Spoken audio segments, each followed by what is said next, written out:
Rain poured down like the sky itself was weeping for her. Lena Morgan, the once invincible CEO of Morgan Tech, sat in her black luxury car, engine dead, mascara smudged, and her trembling hands clutching the steering wheel.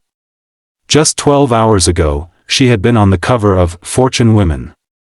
Now, she was a headline for all the wrong reasons. CEO loses empire in a single day, her company had collapsed, her investors had walked away, her fiancé had left a single text, "I can't do this anymore. Goodbye." She stared through the windshield, watching the rain blur the world. It almost felt poetic, her empire washed away, her dreams melting into puddles on an empty road. When the car engine coughed its last breath, Lena sighed and leaned back. "Perfect," she whispered bitterly. "Just perfect." She popped the hood, but she had no idea what she was looking at. Once, she'd had a personal driver, an assistant, even someone to hold her umbrella. Now, she stood alone in the rain, drenched and shaking, watching steam rise from her broken car. A pickup truck slowed beside her. Out stepped a man in greasy overalls, wiping his hands with an old rag. He looked like he belonged in another world, the kind she used to drive past without noticing. "You need help?" he asked, his deep, calm voice cutting through the storm. Lena blinked, embarrassed. "Car won't start." He nodded and stepped closer, glancing under the hood. "Battery's fine. Probably the alternator." "You're lucky I stopped, not many people come down this road at night."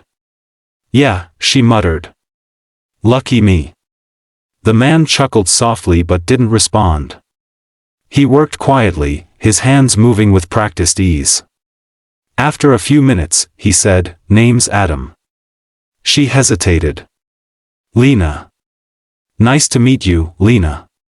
She forced a tight smile. Not exactly the best night for introductions. "Life's funny that way," Adam replied. "It doesn't ask permission before breaking down, cars or people." His words hit her harder than she expected. She turned away, pretending to check her phone, though the screen was cracked and lifeless, just like everything else. 15 minutes later, Adam managed to get the car running. "There," he said, closing the hood. "It'll hold till morning, but you should get it checked properly." "Thank you," she said softly, pulling out her card. "How much do I owe you?" He wiped his hands again, shaking his head. "Don't worry about it." She frowned. "No, please. You worked in the rain." I said don't worry," he interrupted gently. "Some things don't need a price tag." She stared at him, confused, humbled, and strangely, seen.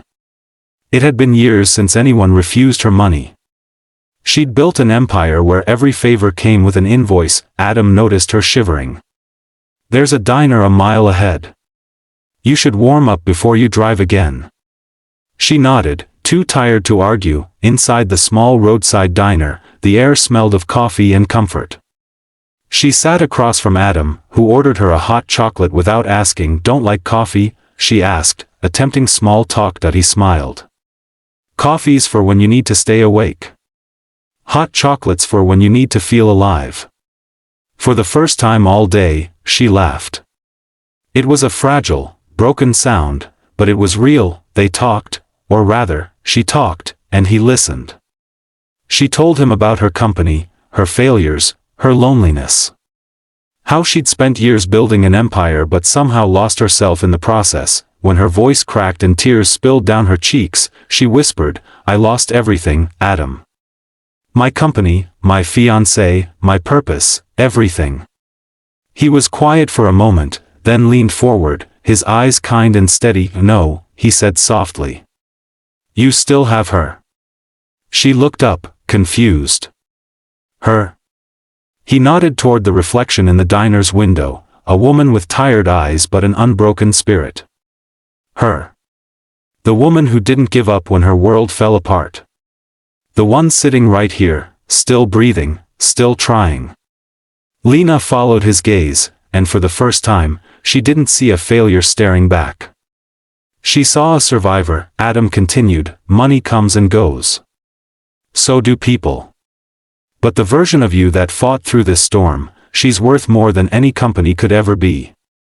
Something in her chest cracked open, and she broke down, not the poised, silent tears of a CEO, but the deep, shaking sobs of a woman who had carried too much for too long. Adam didn't say a word. He simply let her cry. When the tears finally stopped, Lena felt lighter, as if the rain had washed her clean from the inside out. "You're a mechanic," she said after a long silence. "How do you know so much about people?" He smiled faintly. "I fix what's broken. Sometimes it's cars. Sometimes it's hearts." She laughed again, wiping her eyes. "You're not real, are you?" He grinned. "Guess that depends on how hard you want to believe." They talked until dawn. When she finally stepped out of the diner, the rain had stopped. The sun painted gold across the wet pavement, and the air felt new. Lena turned back to thank him, but Adam's truck was already gone. All that remained on the table was a folded napkin. Inside, in messy handwriting, were the words, "The world doesn't end when you lose everything. It begins when you start finding yourself again." Months passed. Lena rebuilt her life, not as the ruthless CEO, but as a human being. She started a small foundation to help women who had lost their careers, homes, or confidence. She called it, the Second Chance Project. Every time someone asked her about the name, she'd smile and say, "Because we all still have her, the woman inside who refuses to give up." And sometimes, late at night, when she drove past that old diner, she'd swear she saw a pickup truck parked outside, and a man sipping hot chocolate, smiling as if he knew she'd finally found her way home.